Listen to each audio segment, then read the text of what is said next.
Today I'm going to be going over the basics of analog cameras. There are obviously, in today's world, there are quite a few analog devices still out there, but they are becoming less and less frequent, so technicians nowadays are not as familiar with them. So I just want to go over the basics of how to focus them and the basic components. Here I have two types. We have a dome camera and a box camera. Let's just back this out a little bit. As you can see them, box cameras will either be mounted on a little arm or they can be inside of domes, but there's still a box camera inside of there. Every analog camera is really going to have two wires going to it. It's going to have either a coax or a Cat5, Cat6 wire going to it with a BNC on the end, and then a standard either 24 volts AC or a 12 volt DC power wire going to it. It's important that you make sure your camera, you know if it is AC or DC.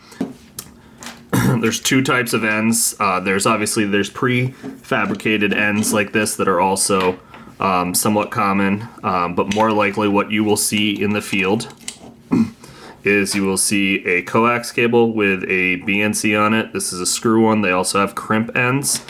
And then you may see a video balun that will be on a Cat5 cable with the wires going into the back here. These are your two most common that you'll see in the field.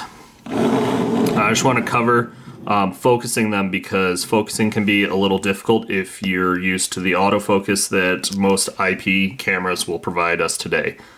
On every varifocal lens, you will find it's going to have two screws. It's going to be your zoom and your focus screw. These little screws on them are called set screws.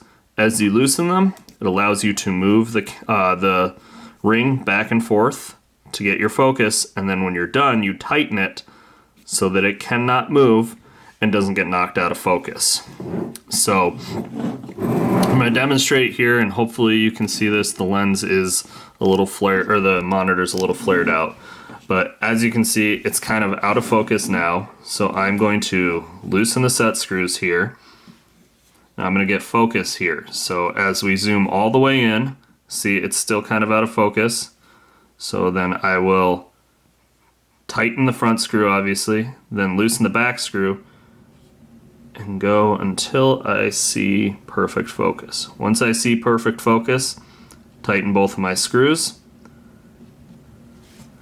Now, no matter how hard you try, well, unless you really yank on it, it's not going to get knocked out of focus when you go to put the cover on this or anything else. This will be set in case the dome or the camera gets hit in the future. Another little piece I want to cover here is a little trick with these set screws. If you loosen them all the way, you'll see it makes it very easy to move it, but when you go to tighten it in, it's very easy to knock it out of focus, especially if you're the only person working there and you don't have somebody watching the camera as you tighten it. It's very easy to get perfect focus with your handheld monitor. Go to tighten it, get it knocked out of focus, you go back and look at the DVR after you've buttoned the whole thing up and find out it's out of focus. So a little trick I like to use is you tighten it all the way, then just loosen it about a quarter turn, make your fine adjustments, and then when you go to tighten it, you barely have to move it at all to do that. That's your easiest way to do this without knocking the camera out of focus.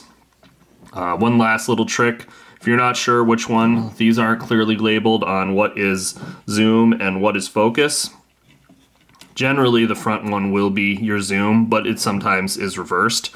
Easy way to tell is whatever is moving the lens in and out is your focus, or your zoom. And then the other one will be your focus ring.